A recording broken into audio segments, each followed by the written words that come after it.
আসসালামু আলাইকুম এভরিওয়ান, আমি সাজু। আর আজকের ব্লগে আমরা স্টার্ট করব একটা এক্সাইটিং জার্নি দিয়ে মালয়েশিয়া থেকে থাইল্যান্ডের উদ্দেশ্যে যাত্রা। তো আমরা আমাদের হোটেল চেক আউট করে নিয়েছি, দেখতে পাচ্ছেন আমাদের ড্রাইভার এসে পড়েছে। তো আমাদের সকল লাগেজ সব কিছু আমরা উঠিয়ে নিয়ে মালয়েশিয়ান এয়ারপোর্টের দিকে রওনা হলাম।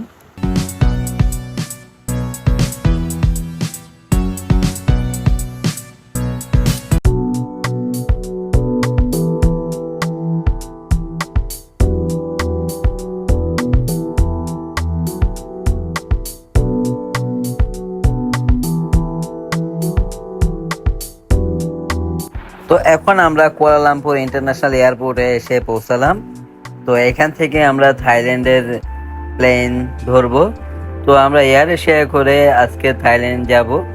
আর বিশেষত এয়ার এশিয়াই মালয়েশিয়া থেকে থাইল্যান্ড বেশি যায়। চলে যাচ্ছি মালয়েশিয়া থেকে। মালয়েশিয়া প্রায় 5 দিন ছিলাম, তারপরে চলে যাচ্ছি মালয়েশিয়া থেকে।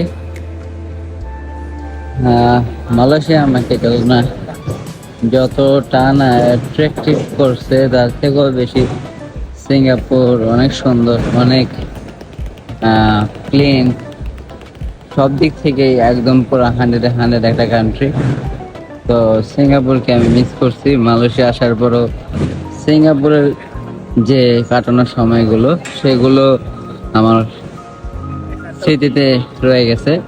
যাই হোক, মালয়েশিয়াও সুন্দর, বাংলাদেশের চেয়ে মিনিমাম 50 বছর আগে আছে মালয়েশিয়া।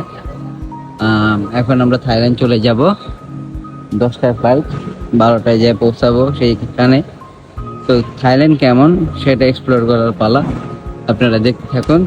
এখন আমাদের টিকিট চেকিং চলছে, আমার ভাই বোন টিকিট চেকিং করছে।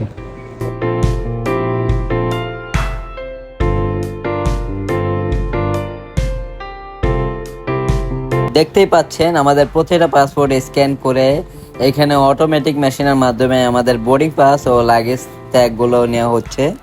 Do you have a check-in baggage? Yes.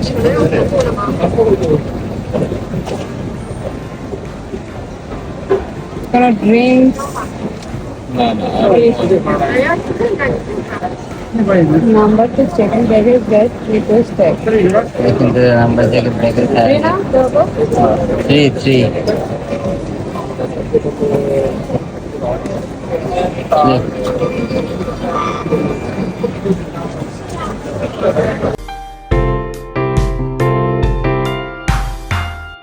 কি দেশে আমরা থাকি, আমাদের দেশের কোনো পতাকাই নাই, কোনো ফ্ল্যাগ নাই। দেখতেই পাচ্ছেন এয়ারপোর্টের এই পাশটায় সবগুলো প্লেনই এয়ার এশিয়ার এয়ারবাস গুলো খুবই ভালো এবং খুব স্মুথলি চলে।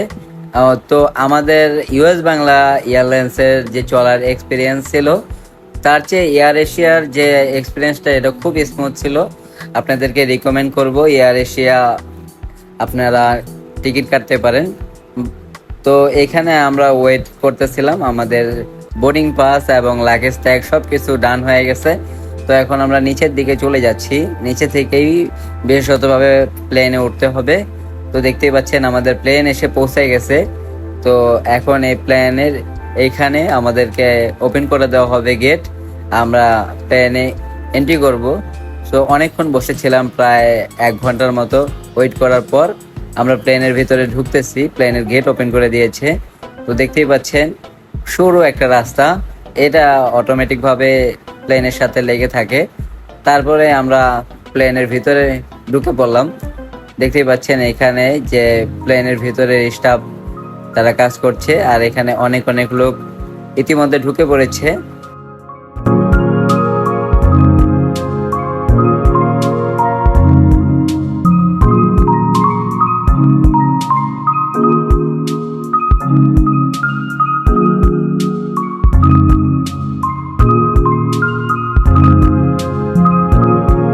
তো দেখতেই পাচ্ছেন মালয়েশিয়া ইন্টারন্যাশনাল কুয়ালালামপুর এয়ারপোর্ট থেকে আমরা থাইল্যান্ডের উদ্দেশ্যে এয়ার এশিয়াতে করে প্লেনে করে আমরা যাচ্ছি। ইতিমধ্যে একটা প্লেনের লাইন এই আমাদের যে রানওয়ে সেটা দিয়ে ক্রস করবে, তাই আমাদের প্লেনটা একটু থেমে আছে।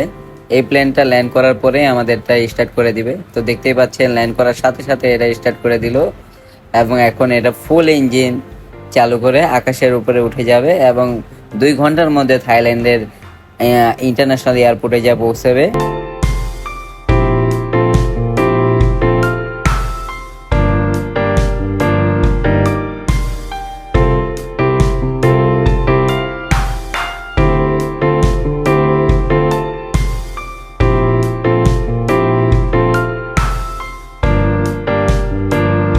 তো আমাদের এয়ার এশিয়া করে যে যাত্রাটা, এটা খুব স্মুথ ছিল এবং খুব সুন্দরভাবে আকাশ দিয়ে উড়ে যাচ্ছিল। বুঝাই যাচ্ছে না যে প্লেন আকাশে আছে নাকি মাটিতেই আছে, এত স্মুথলি প্লেনটা চলতেছিল। বাট ইউএস বাংলাতে যেটা গেলাম সেটা একদম কেমন জানি শেক করতেছিল এবং এটার মধ্যে একটু ভীতিকর অবস্থা মনে হলো। তবে ইউএস বাংলার একটা দিকে ভালো যে ইউএস বাংলা খাবার দেয়, আর এয়ার এশিয়াতে খাবার কিনে নিতে হয়। হয়তো বা মালয়েশিয়া থেকে থাইল্যান্ড মাত্র 2 ঘন্টার যাত্রাপথ, এই কারণে হয়তো বা এই ব্যবস্থা। হয়তো বা এয়ার এশিয়াতেও খাবার দেয় বড় কোনো লং ডিস্টেন্স ট্রাভেল হলে। তো দেখতেই পাচ্ছেন আমরা থাইল্যান্ডে এসে পড়েছি। থাইল্যান্ডের ল্যান্ড দেখা যাচ্ছে, ছোট ছোট বিল্ডিং, এখানে কোনো বড় বিল্ডিং নাই। তো দেখতেই পাচ্ছেন আস্তে আস্তে আমরা ডন মেওনাক ইন্টারন্যাশনাল এয়ারপোর্টে নিচের দিকে ল্যান্ড করার জন্য যাচ্ছে। তো এখান থেকে আবার পাতায়া আমাদের গাড়িতে করে যেতে হবে, আর সেখানেও প্রায় 3 ঘন্টা যাত্রাপথের দূরত্ব।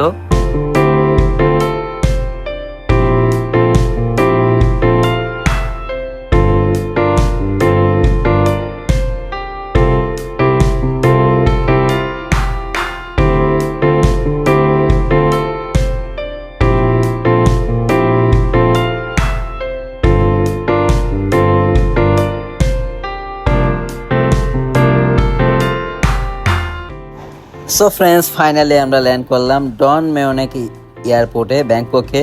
আমাদের হোটেল থেকে ড্রাইভার অলরেডি আমাদেরকে রিসিভ করতে এসেছে।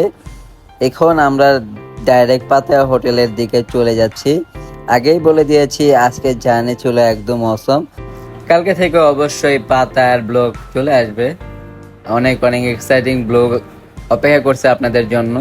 তো এখন আমরা এই সুন্দর একটা লাক্সারি কারে করে চলে যাচ্ছি পাতায়ার দিকে। মালয়েশিয়া থেকে থাইল্যান্ড প্লেন রাইড, আর এখন পাতায়া রাস্তা, তো অনেকটা এক্সাইটিং ফিল হচ্ছে। Thank you so much for watching the blog till the end. If you enjoy the journey, don't forget to like, comment and follow for more travel stories. তো next ব্লগে দেখা হবে from Pattaya. Till then take care and stay connected.